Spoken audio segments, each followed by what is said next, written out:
여러분들 설교 제목을 함께 한번 읽어볼까요? 시작. 나의 슬픈 인생을 감찰하시는 하나님. 아멘. 참 여러분들 이거 좀 읽어보니까 어떠세요? 뭔가 조금 막 기대가 좀 되는 느낌이 들죠? 예, 기대하시고 말씀을 듣는 여러분에게 기대 이상의 은혜가 있기를 주님의 이름으로 축복합니다. 우리는 사실 여러분들 아마 그러실 거예요. 생활하시면서 보면 여러분을 슬프게 하는 일들이 종종 있지요. 슬프게 하는 일들. 특별히 내 잘못이 아닌 다른 사람의 잘못으로 인하여서 고통을 당할 때 너무나 서럽고 억울해서 그냥 그런 마음이 많이 들어서 견디기가 힘들 때도 있으시죠?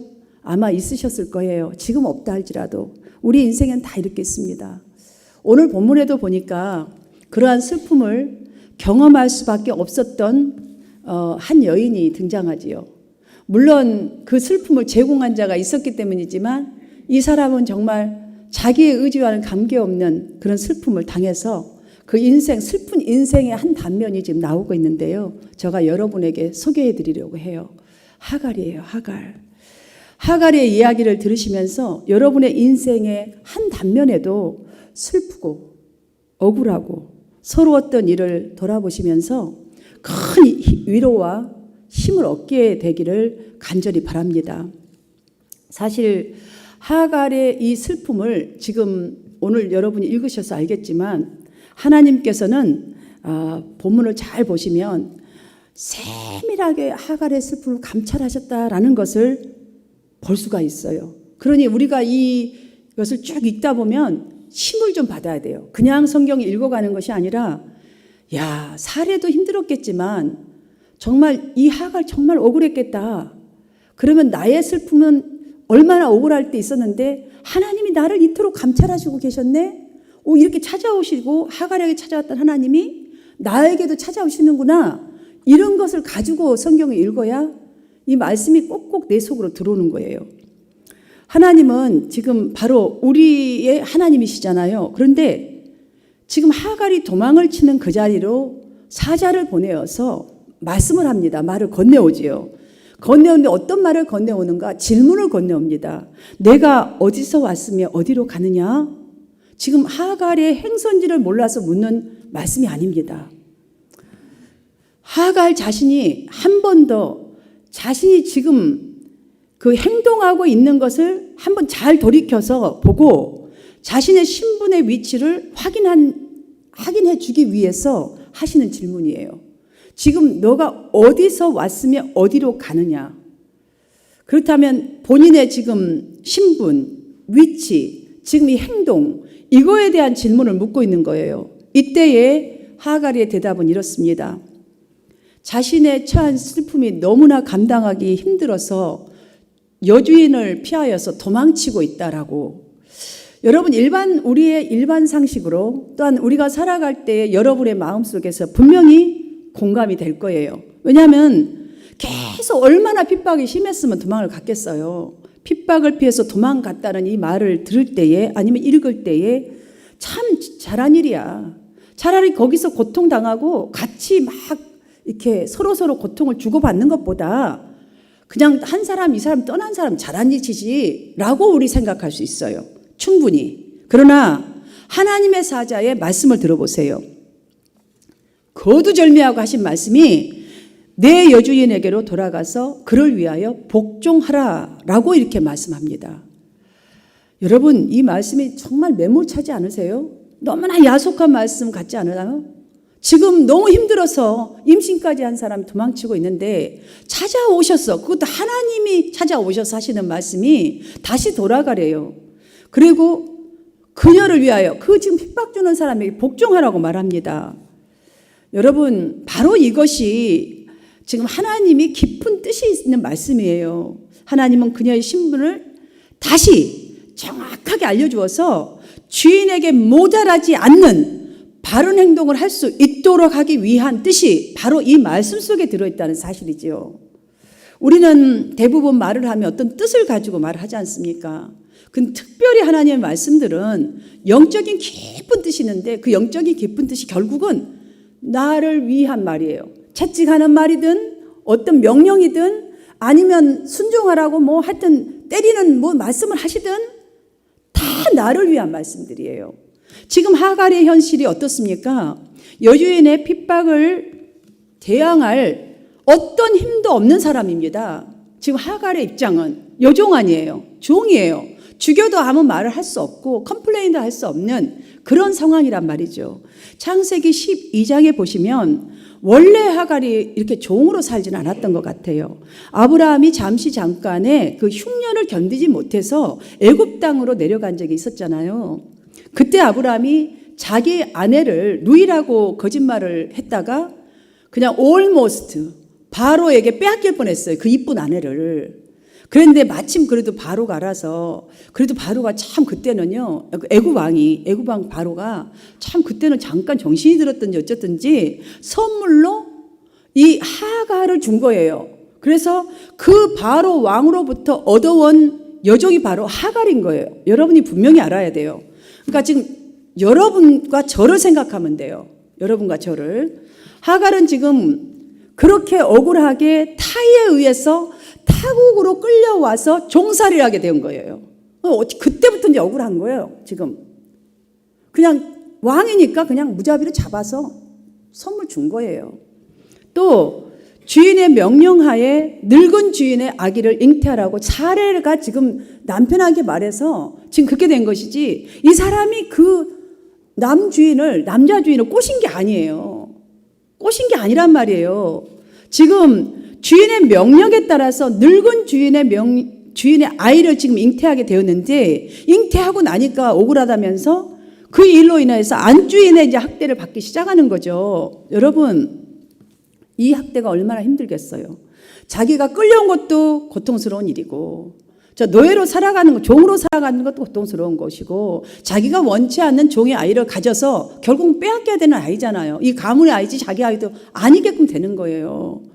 정말 거기에다가 임신했는데 그냥 그래도 큰일 했다 위로해 주는 게 아니라 너무 힘들게 하고 견딜 수 없게 해서 그나마 자기 자신이 할 수 있는 일이 뭐겠어요? 도망치는 일이었잖아요. 도망치는 일. 우리도 사실은 그래 내가 한 대까지는 했는데 안 된다 그러면 도망치잖아요. 교회도 도망치고 뭐 집에서도 나가버리고 이혼도 해버리고 아무튼 관계도 잘라버리고 다 도망치는 거예요. 이 길을 선택한 것이죠. 그럼 대부분 사람 듣고는 그래 오죽했으면 그랬어 잘했어 이러잖아요. 근데 하나님 잘했다 하지 않아요. 돌아가래요. 바로 그 주인에게 복종하라고 말합니다. 그것도 임신한 몸으로 정말 얼마나 지금 그 도망을 쳐야 했으니 굶은 날도 많았을 것이고 덥고 그 사막의 길 갔을 때에 그 짐승들에 노출된 상태였을 거란 말이죠. 얼마나 고통스러웠겠어요. 그런 하갈에게 왜 하나님은 이렇게 말씀하신 것일까? 왜? 그 이유를 10절과 11절을 보면 찾을 수가 있습니다. 함께 10절과 11절 말씀을 읽어보도록 하겠습니다. 시작. 여호와의 사자가 또 그에게 이르되 내가 내 씨를 크게 번성하게 하여 그 수가 많아 셀 수 없게 하리라. 여호와의 사자가 또 그에게 이르되 내가 임신하였은즉 아들을 낳으리니 그 이름을 이스마엘이라 하라. 이는 여호와께서 내 고통을 들으셨음이니라. 아멘. 여러분, 하갈의 현재의 그 인생은 사실 천대받은 인생, 방황할 수밖에 없는 인생, 위로자가 한 명도 없는 인생이었어요. 하갈의 모습이 마치 고달픈 이 죄악 세상을 쫓기면서 살아가는 저와 여러분의 모습일지도 모릅니다. 저는 그렇다고 봅니다. 어쩌면 우리의 인생살이 속에 정말 종과 같이 정말 천대받을 때도 많고 방황할 수밖에 없는 시간들도 있고 위로자가 하나도 없는 것 같은 그런 우리가 인생의 단면들이 있잖아요. 어쩌면 우리가 살아가는 모습일 수 있다는 것이지요. 그러나 조금 전에 읽은 그 주님의 말씀을 한번 보십시오. 하나님은 이런 여러분이 고통 중에 계실 때에 찾아오시는 분이시란 사실을 발견할 수가 있고 여러분이 슬픔 속에서 막 애통하고 부르짖는 그 기도를 들으시는 분이란 사실을 알 수가 있고 여러분의 모든 일거적 일투적 좋은 것과 나쁜 것과 하여튼 모든 것들을 감찰하시는 분이신 것을 이 말씀 속에서 꼭 믿는 은혜가 있으시기를 축원합니다. 이 시간 성령님이 여러분의 마음을 터치하심으로 하갈에게 하신 이 말씀이 나에게 하신 말씀으로 믿어져서 여러분의 마음이 하늘을 향하여 열려지는 은혜가 있으시기를 축원합니다. 왜냐하면 깊은 뜻이 있기 때문입니다. 요엘서 2장 2절을 25절을 보면 내가 전에 너희에게 보낸 큰 군대 곧 메뚜기와 느치와 황충과 팥중이가 먹은 횟수대로 너희에게 갚아주리니 라는 말씀이 있어요. 이 말씀은 우리 인생사에 보세요. 가만히 잘 살고 있는 인생에 메뚜기가 와서 치고 느치가 오고 황충과 팥중이가 먹어버리는 거예요. 그런 횟수대로 너희에게 갚아주리라. 여러분, 그동안 너희가 고통스럽게 살아왔느냐? 너무너무 근심하며 살아왔는가? 인생의 소중한 것을 다 잃어버린 것 같고 인생의 소중한 시간들을 다 손해보고 왔느냐? 내가 손해본 대로 너희에게 갚아주리라. 너를 회복하겠다. 바로 이런 말씀입니다. 사랑하는 성도 여러분, 지금 이런 말씀을 하셨는데 만약에 여러분의 하갈의 입장이 되어서 여러분의 생활 사정이 다 지금 다 빼앗긴 것 같이 가난에 쫓기고 뭐 빚에 쫓기고 어쩌면 물질에 쫓기고 질병에 쫓기고 자녀의 문제로 쫓기고 아무튼 많은 문제, 내 정신적인 문제에 쫓기고 여러분 쫓기는 하갈을 찾아오신 하나님이 여러분에게도 찾아오실 것을 믿으시기를 바랍니다. 사례의 여종 그 하갈이 내가 어디서 왔으며 어디로 가느냐, 하갈의 인생을 지금 살피시려고 하나님은 찾아오셔서 하신 말씀이거든요. 우리 각자가 정말 하갈처럼 이 질문에 저는 도망치고 있습니다. 이 고통 중에서 이렇게 말씀하시겠어요? 아니면 여러분이 어떻게 대답을 하느냐에 따라서 영원한 미래가 어디가 결정될 수 있어요.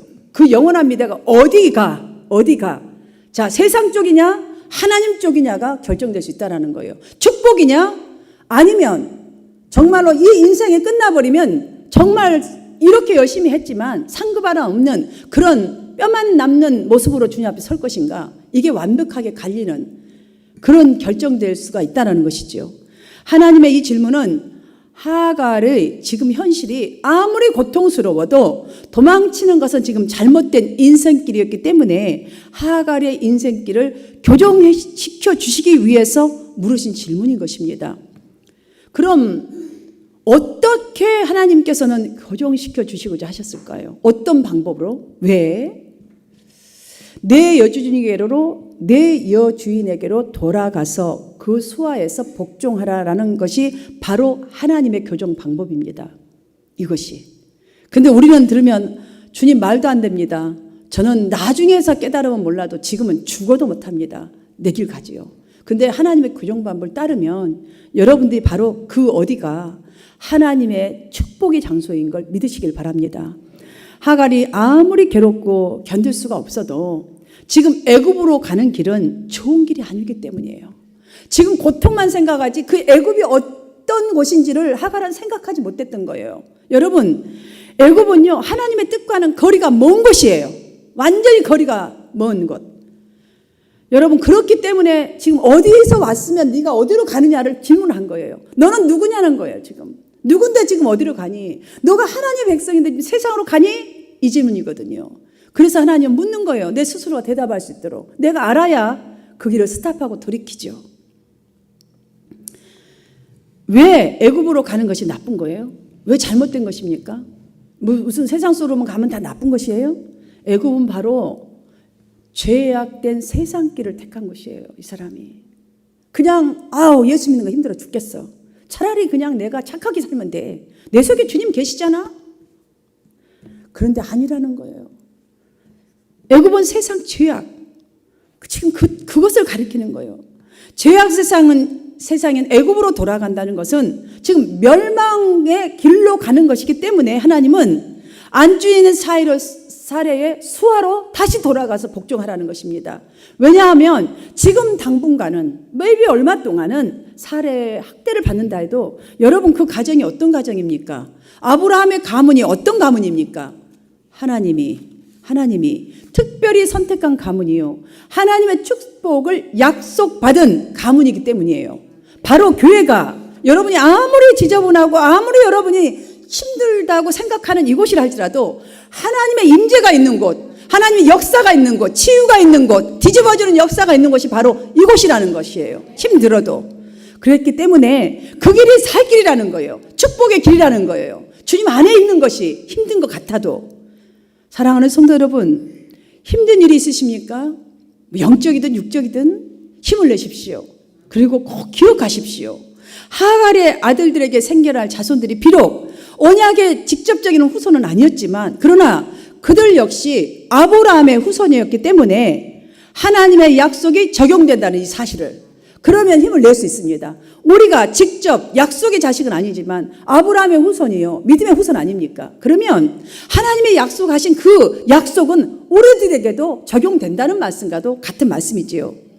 하갈에게 물으신 것처럼 김집사야, 아니면 김장로야, 최집사야, 뭐 문집사야, 너 어디서 왔니? 내가 어디서 왔느냐? 너는 지금 어디로 가고 있니? 주님께서 우리에게도 꼭 물으신다는 사실이에요. 이거 하갈한테만 물었다면 이거 적을 필요 없어요. 기록할 필요가 없단 말이죠. 지금 우리 개인한테 지금 묻고 있는 거예요. 우리가 하나님의 종인 우리에게, 백성인 우리에게, 하나님이 감찰하시고 사랑하는 우리에게 동일하게 물으시고 계신다는 이 사실을 잊지 마시고, 여러분 이 질문 앞에서 지금 여러분의 영적 상태, 신앙 상태, 아니면 생활 상태, 그가 그리스도 안에 있는지 그리스도 밖에 있는지, 여러분의 하시는 일이, 여러분의 생각하는 일이, 지금 슬퍼하고 힘들어하는 그 일이 하나님의 영광을 위한 것인지 아니면 내 인격적인, 내 인간적인 욕망을 위한 것인지 다시 한번 살펴보라는 거예요. 지금 어디로 가고 있느냐 살펴보라는 거예요. 하갈이 정말 여주인에게 갔었잖아요. 그 말씀을 듣고. 사랑하는 여러분, 우리의 인생의 주인이신 주님의 뜻을 따라 사는 우리 한마음 성도님들이 다 되어지시기를 축원합니다. 다음으로 우리가 꼭 이게 생각해야 될 것은, 여기서 오늘 본문에서 우리를 감찰하시는 신실하신 하나님이신 것을 우리는 찾아내야 돼요. 꼭 내가 만나야 돼요. 오늘 이 시간에 확신해야 돼요. 11절 하반절에 보시면 내 고통을 들으셨다라고 이렇게 하셨어요. 너의 고통을 내가 다 들었다라고 하셨어요. 이 말씀이 얼마나 큰 위로예요. 여러분들이 만약에 어떤 힘들 때 이거 하나만 딱 정확하게 여러분 중심에 딱 와갖고 하나님이 주셨다라고 찾아버리면 그 문제는 딱 해결돼요. 어떠한 것도 이겨낼 수 있어요. 여러분들, 우리는 성령님이 함께하기 때문에 그런 무기가 다 있다는 것이지요. 이 말씀은 지금 여러분들 말씀 속에 생생하게 느낄 수가 있는 것이, 하갈이 안주인으로부터 당한 고통을 참으로 견디기 어려운 일이었어도 아무도 들어주는 자가 없었어요. 이 종을 누가 들어주겠어요? 그 집안의 식구가 누가 들어줘요? 남편도 네 마음대로 하라잖아요. 막 사례가 열받아 죽겠으니까 임신한 거 보고. 아기가 없어서 저혈을 통해서 하소서 해놓고도 열받았잖아요. 임신하니까. 누가 이 사람 말을 들어주겠어? 이 고통의 소리를. 관심을 갖는 사람이 있었나요? 누가 관심을 가져줘요? 여러분 고통 있을 때 관심 가져도요, 솔직히 힘들어요. 부끄러워서. 사랑하는 여러분, 아무도 없었어도 하나님은 하갈이 괴로워서 울부짖었던 그 울음소리도 다 들었다고 말씀하시고 계시는 말씀입니다. 이 말씀이. 너가 한숨을 쉬면서 고통 가운데 견디기 힘들어서 했던 모든 말을, 모든 신의 소리를, 나를 향하여 부르짖던 한숨까지도 내가 다 들었다라는 말입니다. 그러므로 사랑하는 성도 여러분, 여러분이 지금 어떤 것에 기다림에 지쳐 계시나요? 아니면 어떤 힘든 일이 있으신가요? 지금 올 한 해를 보십시오. 벌써 6월달 중순이 훌쩍 넘어버렸습니다. 앞으로 이제 한 5개월 남았죠. 몇 달 남은 올해, 아직도 그래도 5달이 남았어요. 그 기간 동안 우리가 힘을 내어서 우리 한마음 성도 모두가 정말 여러분 한 분 한 분을 지켜보고 정말 계시는 하나님을 향해서 여러분들 대포를 쏘아 올리듯이, 대포는 팍팍팍팍 올리잖아요. 이렇게 막 쏘아 올리잖아요. 열심히 그리고 간절히 기도하는 우리 모두가 되어지기를 바랍니다. 그러면 하나님께서 분명히 내가 너의 신음하는 소리, 너의 기도를 들으셨다고 응답하는 날이 속히 올 줄 믿습니다. 사랑하는 여러분, 욥은요 감찰하시는 하나님에 대하여 이렇게 말했어요. 사람이 무엇이기에 주께서 그를 크게 만드사 그의 마음에 두시고 아침마다 권징하시며 순간마다 단련하시나이까. 주께서 내게서 눈을 돌이키지 아니하시며 내 침을 삼킬 동안도 나를 놓지 아니하시기를 어느 때까지 하시리이까. 여러분 막 눈물 나오지 않나요? 세상에. 여러분 이런 고백을 했어요. 그래요. 우리 여러분 침 삼킬 때 여러분 딱딱 나 침 삼켜야지 이렇게 삼킨 사람 있어요? 숨 쉴 때 나 숨 쉬어야지 이렇게 생각하면 다 쉬나요? 아니잖아요. 세상에 나도 모르는 사이에 삼키는 이 침을 삼키는 동안도 나를 놓지 않으셨대요. 나를 놓지 않으셨대요. 우리는 느끼지 못하는 것, 다 까먹어 버렸던 것. 우리는 그냥 고통스럽다고 그냥 하면서 그런 꿀떡꿀떡 하는 그 순간에도 하나님은 침을 삼킬 동안에도 나를 놓지 않으시고 눈을 떼지도 않으시는 그 하나님의 보호를 이 시간 꼭 찾고 돌아가시기를 축원합니다. 우리 인간은 상대들이, 그러니까 우리 인간은 이제 내가 잘 그런 대로 가다가 어려워지고 이렇게 문제나 고통을 당하면요, 대부분의 저를 아는 사람들은 저 친구 이제 끝났네. 왜냐하면 막 너무 이제 가산이 이제 내려가면요. 옛날에 저희가 사기 크게 당할 때도 그런 얘기 들어서 큰일 났다. 이제 끝장났다. 저도 그런 생각을 했거든요. 끝장났다. 저는 끝장났다는 생각은 사실 안 했는데 저희 남편은 한국으로 가자. 여기서 못 살겠다. 창피해서. 이랬었어요. 자, 대부분 사람들은 그것을 걱정하는 뜻에서 말을 하지요. 그러나 또 그런 눈으로 봅니다. 욥이 고통 당할 때에 친구들이 딱 찾아와서 너는 이제 소망이 없어 그랬잖아. 너가 하나님을 믿니? 믿는데 왜 이러니? 말하자. 소망 없어. 인생 끝났다라고 했지 않습니까? 이런 사례가 너무나 많기 때문에 그래서 잘 될 때는 사람들과도 잘 사귀고 나가고 아웃고잉 해요. 우리가. 자, 그렇게 하는데 정말로 내가 어려워지면 밖에 나가기도 싫고 사람 만나기도 싫어요. 여러분 그렇죠? 왜냐? 그런 것으로 비춰지는 게 싫은 거예요. 사람들이 그렇게 보는 것도 싫은 거예요. 왜냐? 그걸 너무나 잘하고 있기 때문이죠. 그래서 꺼려하지요.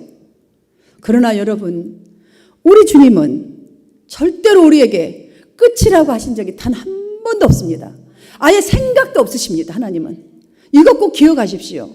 우리가 절망할 수밖에 없다고 아예 그냥 내 자신도 포기해버렸어도 하나님은 그런 나라 할지라도 어떤 문제 때문에 항상 하나님의 보호 또한 잊어버리고 오히려 하나님을 아프게 하는 그런 나라 할지라도 하나님은 그러면서 불구하고 내가 부르짖었던 그 기도, 주님을 찾는 성도에게는 일어날 수 있는 힘과 용기를 불어넣어 주실 뿐만이 아니라 그 성도의 소원을 이루어주시는 하나님이신 것을 믿으시기를 바랍니다.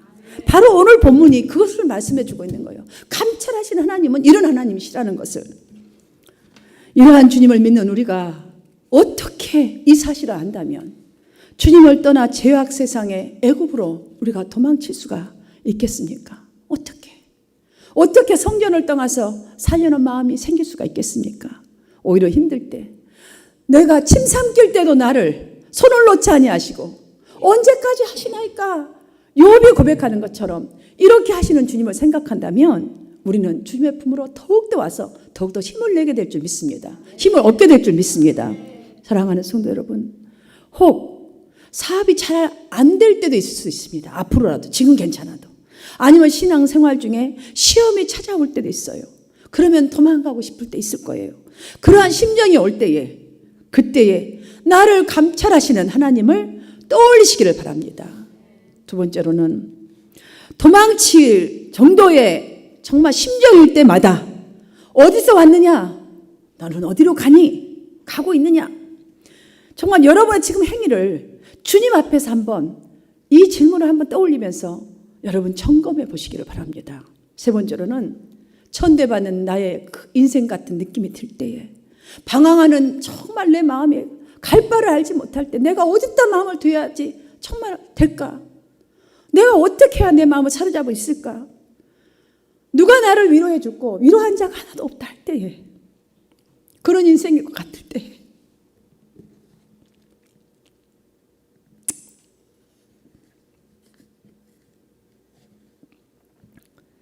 여러분의 모든 슬픔을 감찰하시는 하나님이 지금 여러분과 함께하고 계심을 생각하면서 믿는 거예요. 믿는 믿음을 가지시기를 축복합니다. 왜냐하면 거친 광야와 같은 힘든 일들은 인생의 종말이 아닙니다. 여러분, 내가 주님을 떠나는 것이 바로 영원한 종말인 거예요. 새로운 시작을 바로 그때가 새로운 시작임을 알리는 하나님의 사인인 거예요. 하나님의 사인.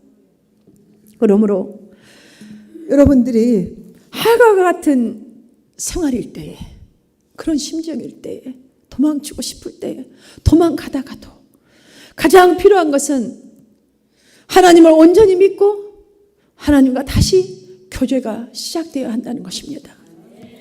호세아 선지자는 악을 골짜기로 소망의 문을 삼겠다라고 호세아 2장 15절을 보면 이렇게 고백하고 있습니다. 악을 골짜기로, 지금 악을 골짜기가 뼈만 앙상이 남았던, 다 시체가 썩어버리고 뼈만 남고 해골만 남았던 그 골짜기를요, 소망의 문을 삼겠다고 했어요. 왜? 하나님 때문에. 하나님 때문에. 하나님이 나와 함께 있기 때문에. 인생길에서 어려움을 당할 때 포기하는 사람이 있고 새롭게 시작하는 사람이 꼭 있습니다. 신앙생활에도 삶 속에서든 대부분의 사람들은 어려움을 당하면 원망하거나 절망하거나 포기하려고 합니다. 하지만 저와 여러분 누구입니까? 여러분은 믿음의 사람입니다. 하나님의 백성입니다. 존귀한 자라고 하나님 말해줬습니다. 제사장이라 의인을 하신 여러분입니다. 호세아처럼 절대로 그 상황에서 절망하지 마시고 새롭게 시작하는 것이 믿음의 힘이라는 것을 붙드시기를 바랍니다. 믿으시기를 바랍니다. 그리고 주님께서 걸어가신, 말씀하신 그 길을, 하나님의 그것이 걸어가는 것이 하나님의 뜻이고 소망의 문이 열리는 영적 비밀인 것을 믿고 나아가시기를 축원합니다. 하나님께서 우리의 믿음의 질과 여러분의 인생의 길을 활짝 열어주시도록 다시 새 마음, 새 소망을 품고 내 여주인에게로 돌아가서 그 수하에 복종하라 하신 말씀 앞에서 나의 주인이시요 나의 슬픈 인생을 감찰하시는 하나님께로 온전히 여러분들 딱 하나 될 수 있도록 돌아가세요. 이 돌아가는 것은 바로 주님의 성전에서 정말 말씀을 따라 순종의 삶을 사는 것입니다. 이 삶에 힘쓰는 저와 여러분이 되기를 주님의 이름으로 축복하고 축원합니다.